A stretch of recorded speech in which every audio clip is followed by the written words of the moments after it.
Once was a swagman camped by a billabong under the shade of a coolabah tree. As he sat, as he watched and waited while his billy boiled, who'll come a waltzing Matilda with me? Good morning, ladies and gentlemen. This is Arnie Lukes at the Crossroads, and we've got the home forum today. The girls from around Australia, and an interesting day, and no doubt an interesting topic, which we'll find out in a sec. Good morning, Judith Auchterlonie from Victoria. Good morning, Arnie, Beata and Jenny.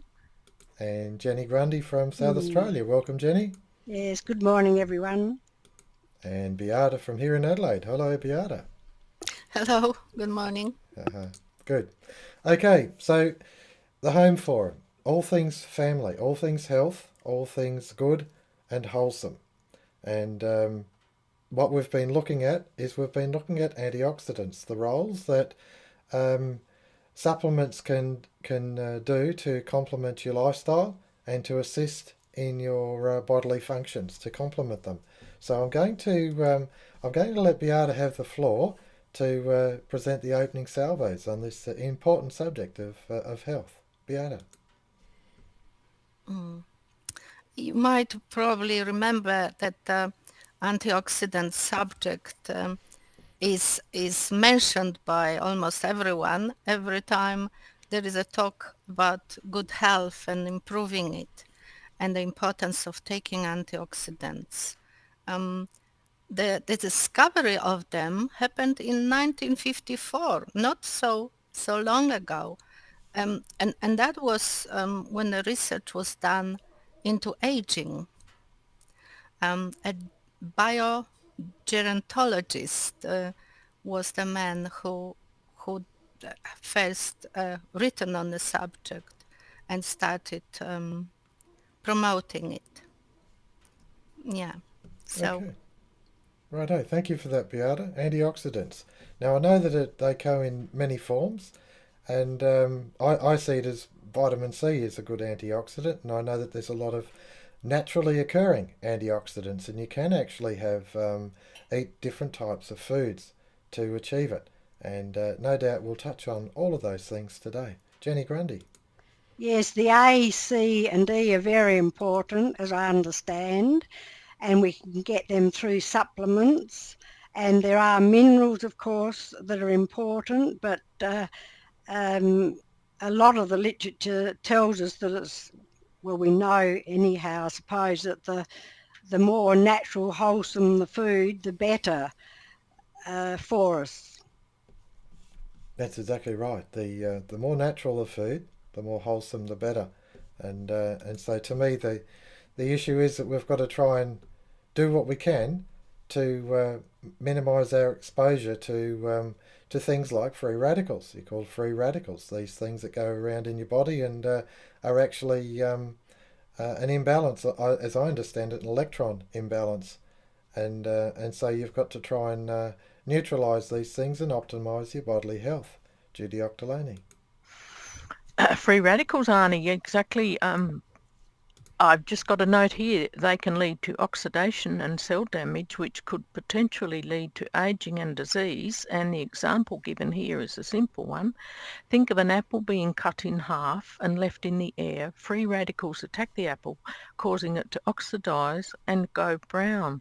So obviously, free radicals can damage organs, those parts of our body which are essential to our well-being.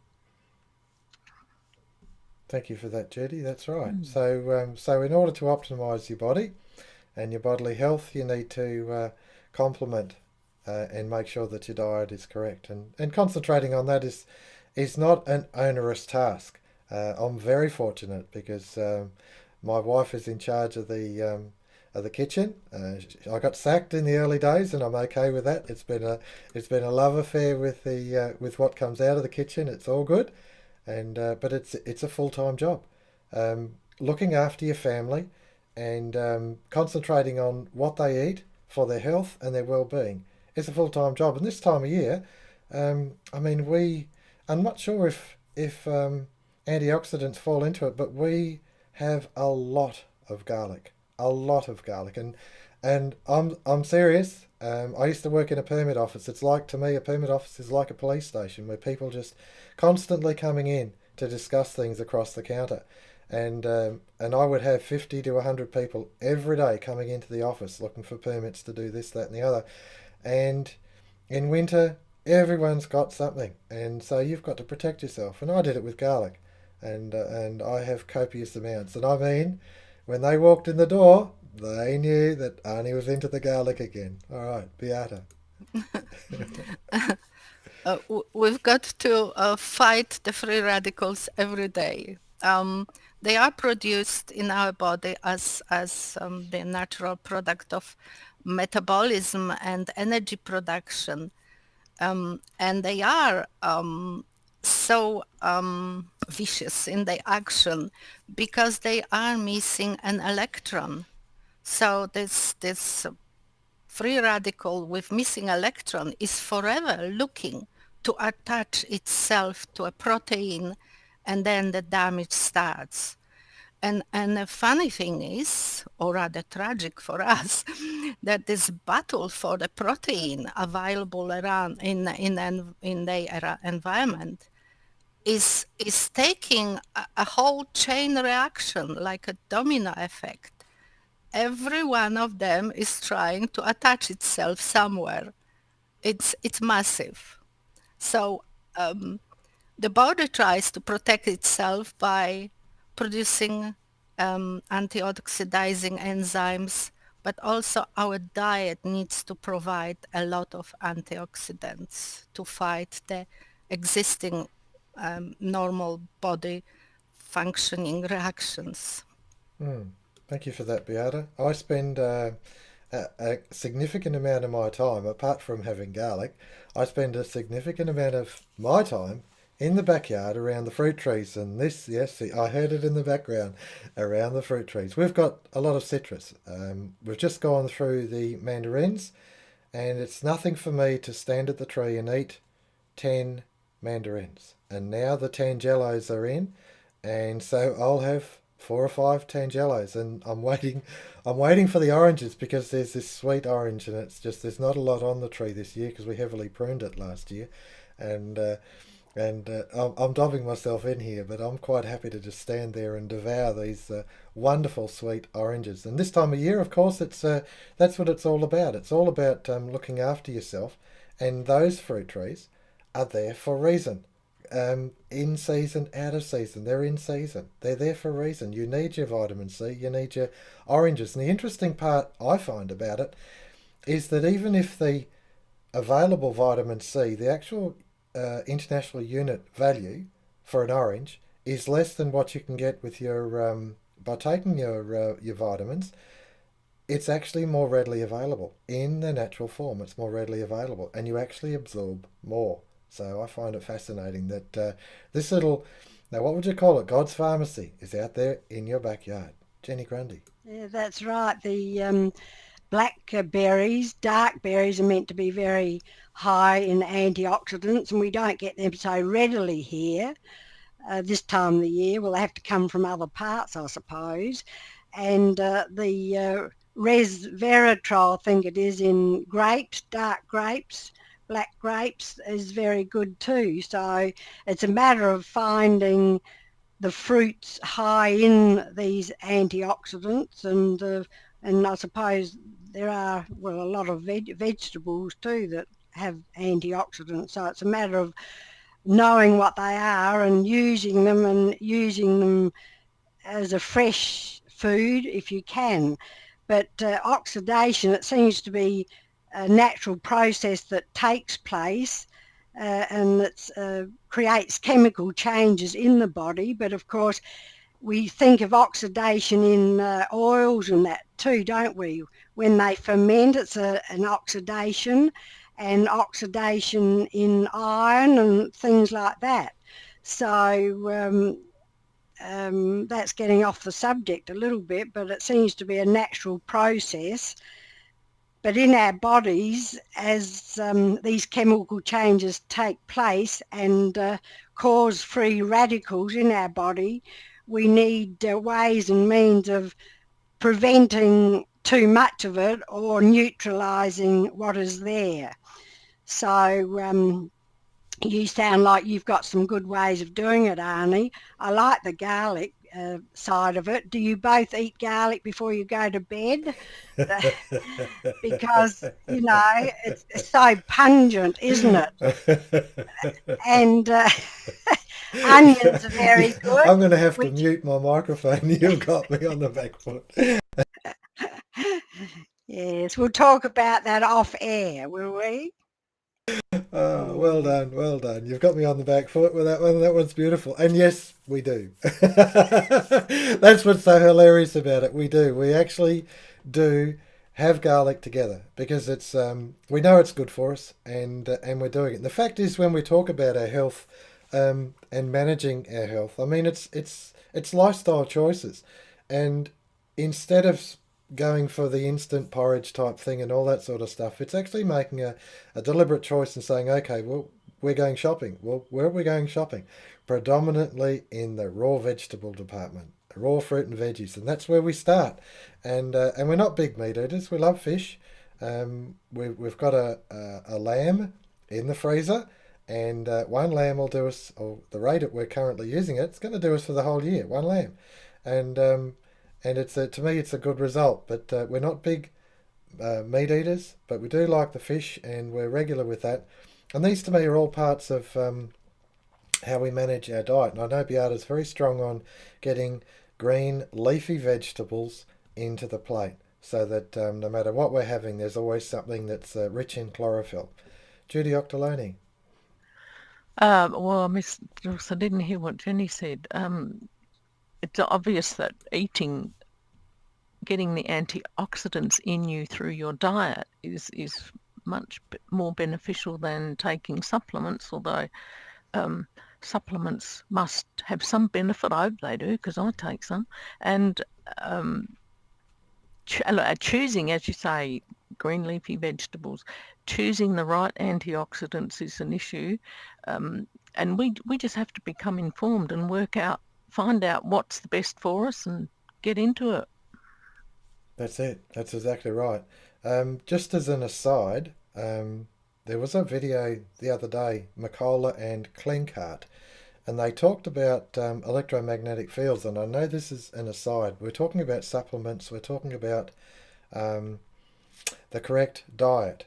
Now, I take high dose vitamin B, and I do because I'm on the edge of, I'm always pumped. I've always got to push on, and these forums that we do, I've got to push on with my study, with my learning, with my writing, and so constantly thinking, and my brain needs food, and I do a high dose B, and I also do a teaspoon of honey each day. And I'm a honey producer. Well, I'm not the producer, the bees are, but I'm a beekeeper, and these are all foods to complement my exposure. I try and hardwire everything in the house. I don't try and use radio waves to minimise the attack on the microbiome in your belly.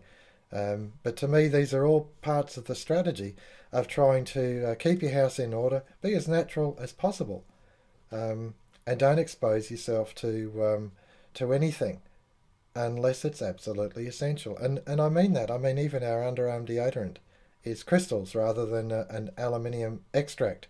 We won't do it. There's people I know who were taking was it Mylanta? Mylanta as an anti thing for your stomach, to your digestion. And to me, that's the strategy. Is, in my view, I'm not a doctor, but in my view, is what's causing so much reflux. You've got to look at what's causing the reflux and try and respond to what your body's telling you. And this to me is where this whole thing, where we're coming from. We have, on Thursday, we go and pick up our artisan bread, and it's a sprouted rye, and it complements my digestive system. I can eat other types of bread and I can get a bit of a uncomfortableness there. Whereas with the sprouted rye, I think because it's sprouted and possibly because it's ancient grains, is I'm more easily digestible, and it suits my metabolism. And so we've got to actually think in this realm of what's my body actually telling me. And it's sort of in a sense, it's an interesting word, in a sense. We have to sense it. In a sense, we have to instinctively think of these things and see what our body's actually telling us. Beata.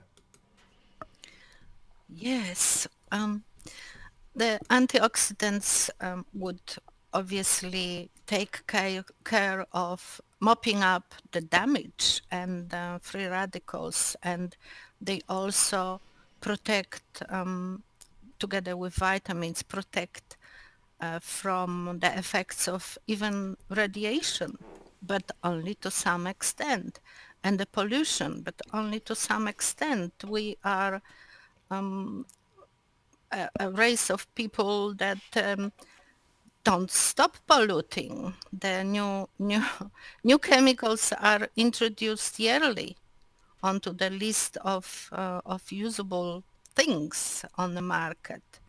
So it's scary in a sense. But we've got to remember that antioxidants will chelate the body of heavy metals and pollutants and even radiation. We just have to provide what is needed. And I'm thinking of the fact that it's quite a modern way of eating when too much grain and carbohydrates of that kind are introduced in a diet, which was never present in evolutionary process. So we are not prepared to actually digest those things and benefit from eating them, hence all the problems that are accumulating. And it might be, the last 200 years or so that the diet changed so radically. But the human race is as old as the world. That's right. Yes, our development, our evolution, all of those things. I'm in this discussion. I'm reminded of our exposure to certain types of plastics, and also foil in the kitchen. I mean, I mentioned underarm deodorant, aluminium, but you've actually got foil, and if you're doing baking in foil, is that the right environment? Your non-stick fry pan, is this the right environment? When you go and have a cafe latte, do you have it in a mug? Do you take your own mug, or is it in a plastic and cardboard container, which is wax lined, and also the plastic lids on the containers? These to me are all parts of our exposure to minute amounts, but accumulative amounts of this sort of things that are attacking us. And so we've got to be mindful of what we actually wear, the clothes that we wear. I mean, Beata's mindful of the cottons rather than synthetics and things like that. And to me, it's all part of our of what we're exposed to and what we actually build up on this reservoir of poisons that we have to manage. Jenny Grundy. I like to live the simple life too, Arnie. Not too many gadgets, not too many cleaners. I like wool and I like natural fibre. And so you people are very pure when it comes to this, but I like to do a lot of these things too. I don't like relying on doctors for my health. I might go to them to find out if I've got a problem to see what it is. But I think more and more people are now becoming aware that they must take their own health into their own hands and don't think that they can go to a doctor and that he can wave a magic wand and make them better. So I think there's a lot of information around now and more people are concerned with their health and more able to or willing to prevent problems rather than having to have them fixed when the problems are already there. And inflammation is a big one. With arthritis and things like that, we seem to get a build-up of inflammation in the joints. And I know there are times when I think, oh, particularly if I've been on the farm and I've been doing more than I normally do, and I sit down, I can hardly get up, and I think, oh, my knees. And I can remember my 80-year-old grandmother who lived to be 100 used to say, oh, my knees, they're so stiff.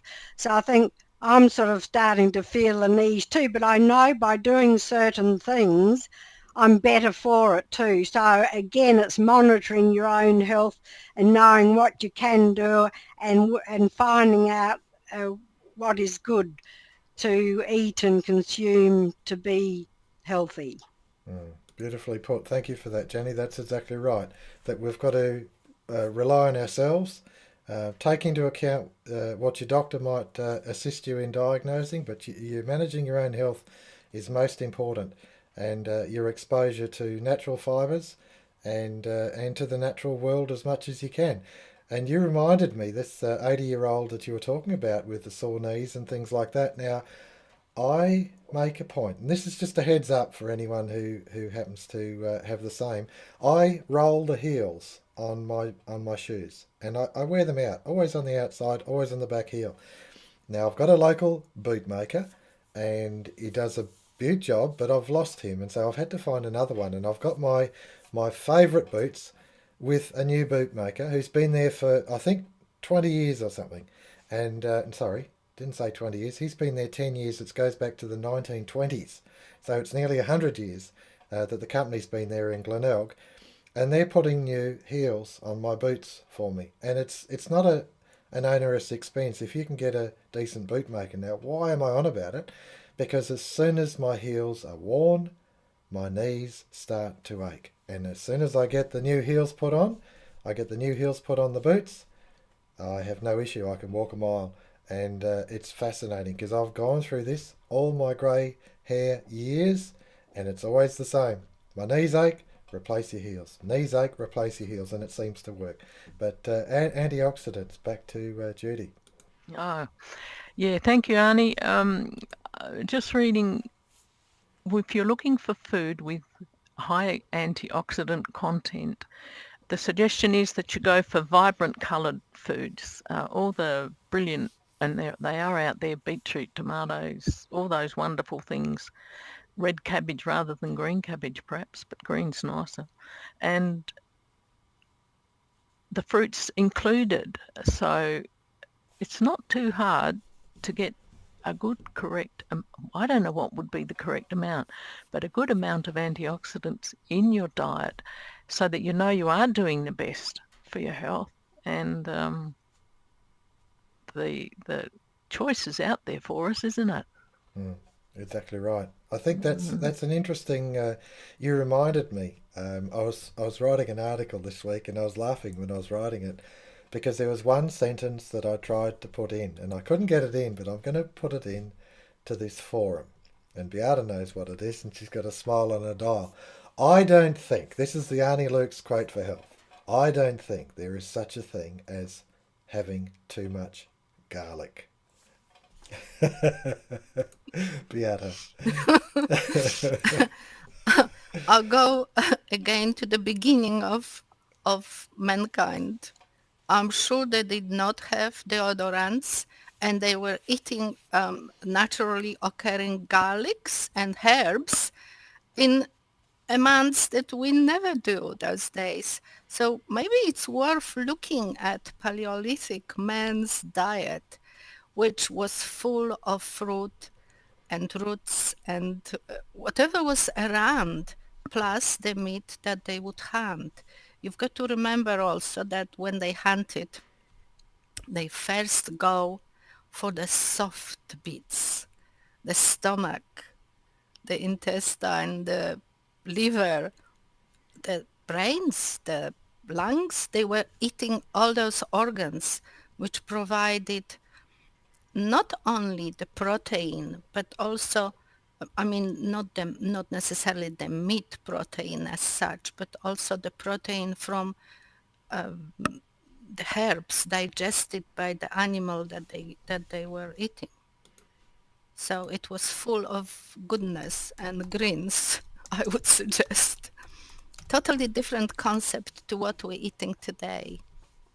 Yes, 50% of your diet at least should be vegetables and fruit.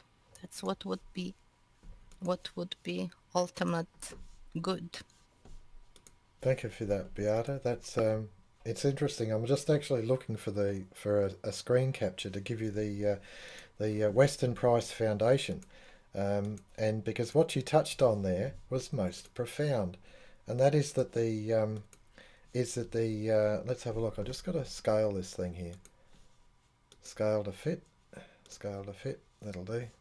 Anyway, I won't do it now. What I'll do is I'll go back to Jenny and I'll get this other screen ready. But Weston Price and Sally Fallon, and they talk about sacred foods, and that's exactly what you just touched on, Beata, and that was the organs in the animals.